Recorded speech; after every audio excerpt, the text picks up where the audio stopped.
नमस्कार दोस्तों। तो चलिए आज बात कर लेंगे सर्दी में पाले से कैसे करें फसलों की सुरक्षा। तो उससे पहले बात कर लेंगे कि पाला बोलते किसे हैं। पाले की अवस्था एक ऐसी अवस्था है जिस टाइम पे जो तापमान है वो 0 डिग्री सेल्सियस या उससे भी कम चला जाता है और उसी अवस्था में ओस की बूंदें जम जाती। इसी अवस्था को हम पाला कहते हैं। पाले के पड़ने के लक्षण क्या हैं, ये आपका सवाल हो सकता है। तो पाला पड़ने के लक्षणों के बारे में बात करेंगे। ज्यादातर क्या होता है, पाला पड़ने की आशंका 1 जनवरी से 10 जनवरी तक अधिक रहती है। जब आसमान साफ हो, हवा ना चल रही हो और तापमान कम हो जाए तब पाला पड़ने की आशंका बढ़ जाती है। दिन के समय सूर्य की गर्मी से पृथ्वी तो गर्म हो जाती है तथा पृथ्वी से यह गर्मी रेडिएशन द्वारा वातावरण में चली जाती है, लेकिन रात में ऐसा नहीं होता। रात में जमीन का तापमान गिर जाता है और पृथ्वी से सारी गर्मी रेडिएशन के द्वारा निकल जाती है, तो तापमान नीचे चला जाता है। और जब तापमान नीचे जाएगा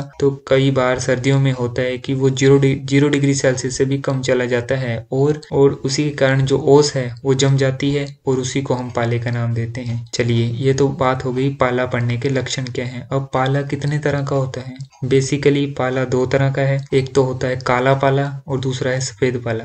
या काला पाला की बात करें, यह उस अवस्था को कहते हैं जब जमीन के पास हवा का तापमान बिना पानी के जमे 0 डिग्री सेल्सियस से कम हो जाता है। मतलब काला पाला तब पड़ता है जब सूखी ठंड हो, कि मतलब हवा में नमी नहीं है लेकिन जो तापमान है वो 0 डिग्री सेल्सियस से नीचे चला जाए। लेकिन अगर हम सफेद पाला की बात करें, उसमें क्या होता है, वायुमंडल में तापमान 0 डिग्री सेल्सियस से कम हो जाता है और इसके साथ ही नमी ज्यादा होने के कारण ओस भी बर्फ के रूप में बदल जाती है। पाले की जो ये अवस्था है यही ज्यादा हानि पहुंचाती है, सफेद पाले वाली। और यदि पाला ज्यादा देर तक रह जाए तो पौधे भी मर जाते हैं। तो अब हमें पाले से पौधों की रक्षा कैसे करनी है उसी के बारे में हम बात करेंगे। इसलिए पाले से बचने के लिए किसी भी तरह से वायुमंडल के तापमान को 0 डिग्री सेल्सियस से ऊपर हमें बनाए रखना होगा। तो उसके लिए उपाय, चलिए उसी के बारे में बात करेंगे। पहला उपाय है कि सिंचाई करके पाले से बचाव। जब भी पाला पड़ने की आशंका हो या मौसम विभाग द्वारा पाले की चेतावनी दी गई हो तो उस फसल में हमें हल्की सिंचाई कर देनी है। इससे क्या होगा कि तापमान 0 डिग्री सेल्सियस से नीचे नहीं गिरेगा और फसलों को पाले से होने वाले नुकसान से बचाया जा सकता है। और जहां पर सिंचाई फुवारा विधि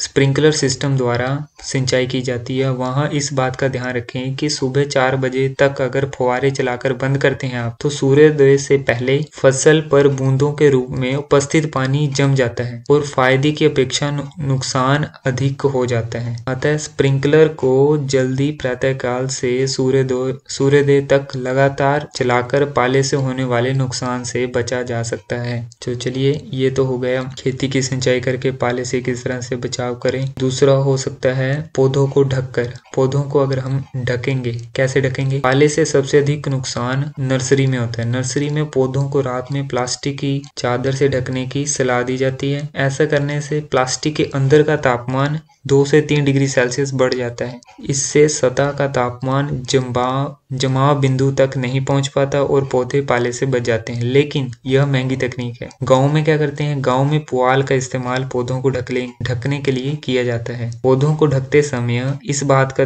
जरूर ध्यान रखें कि पौधों का दक्षिण पूर्वी भाग खुला रहे जहां से धूप आए, ताकि पौधों को सुबह और दोपहर दोनों टाइम धूप मिलती रहे। पुआल का प्रयोग दिसंबर से फरवरी तक हम कर सकते हैं। मार्च का महीना आते ही हमें इसे हटा देना है। तो चलिए, अभी तक हमने 2 पढ़ लिए। एक तो सिंचाई कर सकते हैं, दूसरा पौधों को हम ढक सकते हैं, तीसरा हो गया कि हम जो ठंडी हवा आ रही है, शीतलहर आ रही है, उसको किसी तरह रोकें वायु रोधक द्वारा। अब पाले से बचाव के लिए खेत के चारों ओर मेड़ पर पेड़ या झाड़ियों की बाड़ लगा दी जाती है। इससे शीतलहर द्वारा होने वाले नुकसान से बचा जा सकता है। अगर खेत के चारों ओर मेड़ पर पेड़ों की कतार लगाना संभव ना हो तो कम से कम उत्तर पश्चिम दिशा में, नॉर्थ वेस्ट दिशा में जरूर पेड़ की कतार लगानी चाहिए। अब आप बोलेंगे कि इसी दिशा में क्यों? क्योंकि जो अधिकतर इसी दिशा से शीतलहर आती है या ठंडी हवा आती है, तो उसी तरफ अगर हम लगा देंगे तो शीतलहर का आना बंद हो जाएगा।